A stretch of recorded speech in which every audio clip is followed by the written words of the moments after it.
Good morning, Dr. Dusa. How are you?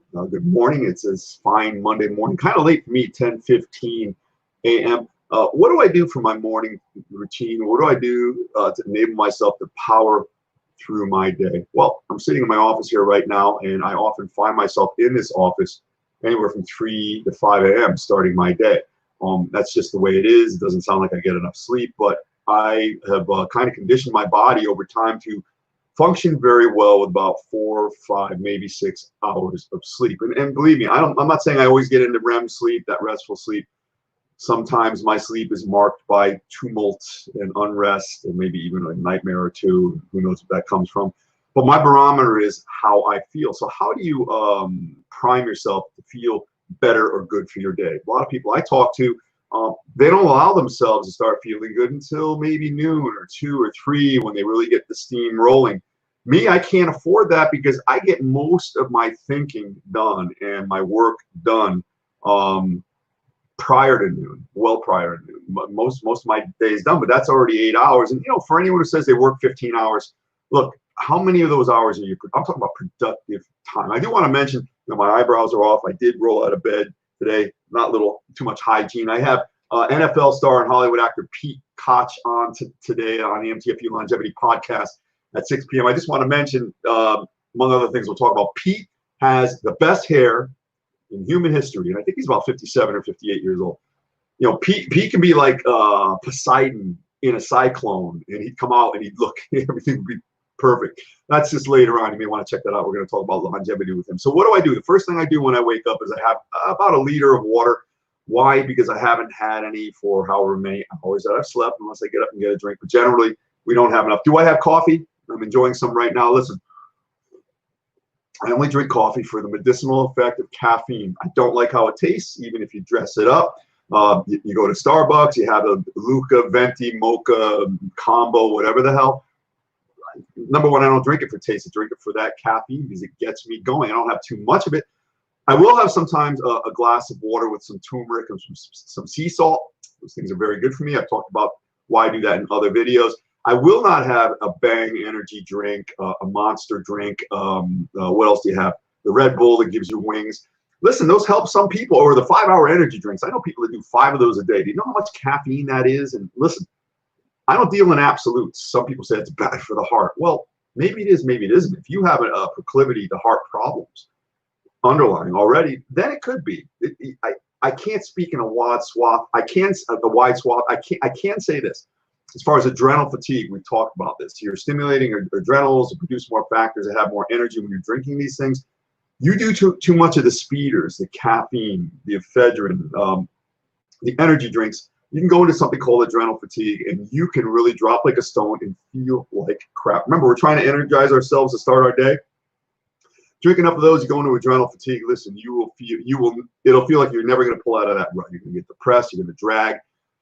It's hard for people to get out of that sometimes. I had a trainer, Gordon Falsetti, on here last week, and we were talking about that, and he said he had a problem with that, and it took him 1 solid week to get back to normal, going cold turkey, not having any caffeine products at all. And now he feels like $1 million. He doesn't depend on those anymore. So dependency, no. 1 cup caffeine sparks me up a little bit. My body is used to it, thrives on regularity. That's the first physical thing I do. The first mental thing I do, I've talked about this. I've talked about meditation. I clear my mind. I try to become one with myself, at peace. I've talked about Frank Zane when he won the 1977 Mr. Olympia. He chanted to himself a mantra, and the mantra was, "I have already won." He did that 1 million times in a year. It was about 2,700 times a day, but that was for him. It imprinted in his head that his actions were going to accrue to the point of he was going to become what he was thinking. And he won the Mr. Olympia because in his head he was already that. He believed it. He convinced himself.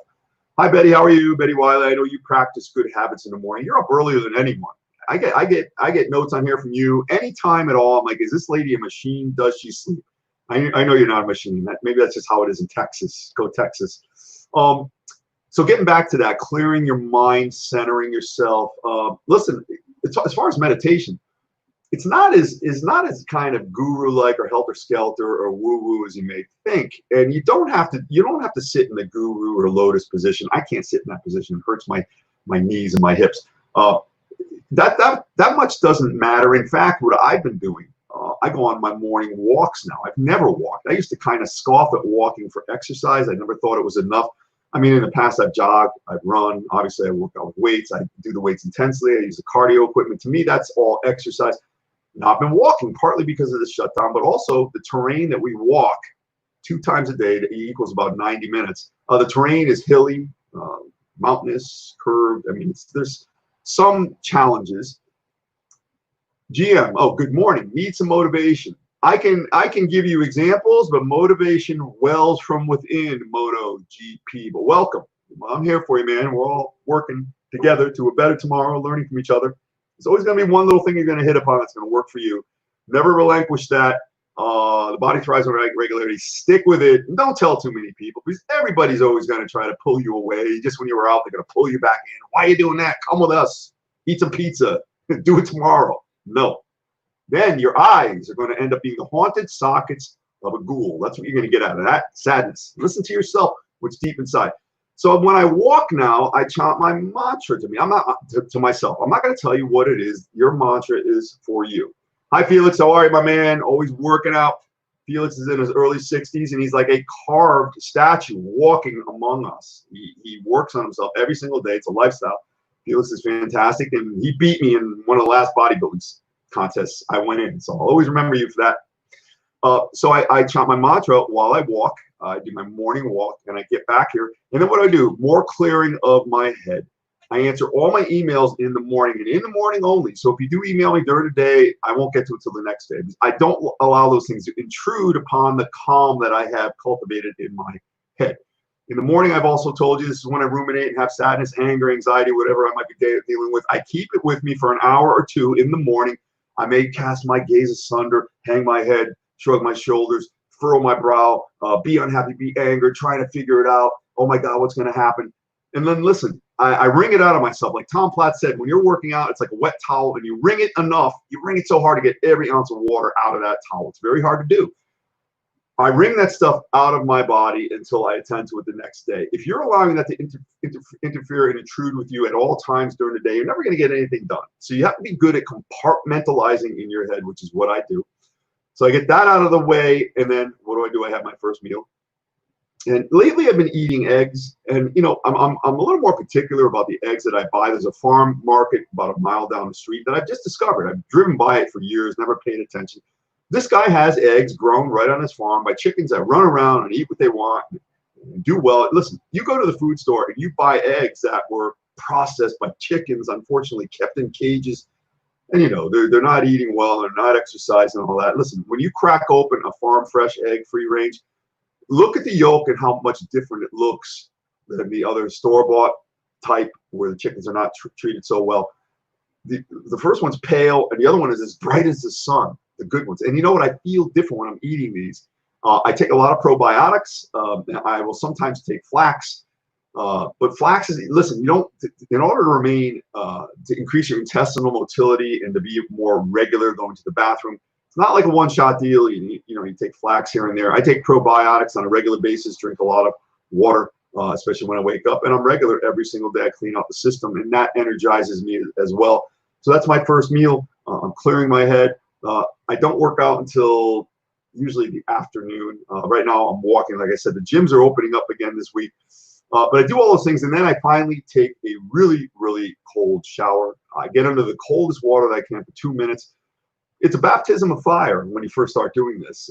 Don't do it if you're unstable in any way with heart health or anything like that. It could be deleterious in some cases. Remember, always check with your doctor. This is just information, not advice that I'm giving here.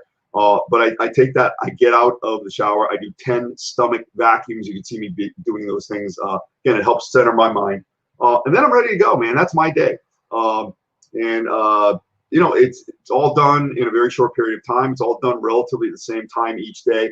And then listen, my body is primed. I don't have to wait until later on to start feeling good or to think I'm feeling good, but really the biofeedback's not there and you feel like crap and just don't notice it. Not to be Zen-like, but you're kind of becoming one with yourself. Most people have lost their biofeedback. If that's something that tells you, it tells you where you're at with how you feel. Because listen, all of us, we can become so covered up with all the foibles of life and all the junk we eat and all the lethargy and the commitment to economy of movement and whatnot, that you end up living your life physically and mentally and energetically speaking at a much lower bar, and you feeling crappy becomes normal. You don't remember what feels good, so you think everything's fine, and it really isn't. So do these things. Do something for yourself, okay? Try even one of these elements or find something that works for you, and energize your day like I do each day. I hope you join us later, 6 p.m. right here, Eastern Standard Time, the MTFU Longevity podcast with Pete Koch. Later this week, tomorrow, I have Carlo Filippone, owns one of the biggest, most successful food prep companies in the country. He's a former national bodybuilding champion. I got my personal friend and Resist Exercise Systems founder, not co-founder, Gino Cacavalli is also a bodybuilding cover model, and he's another guy that beat me in contests back in the day. If everybody beats you, eventually you're only at battle and in competition with yourself.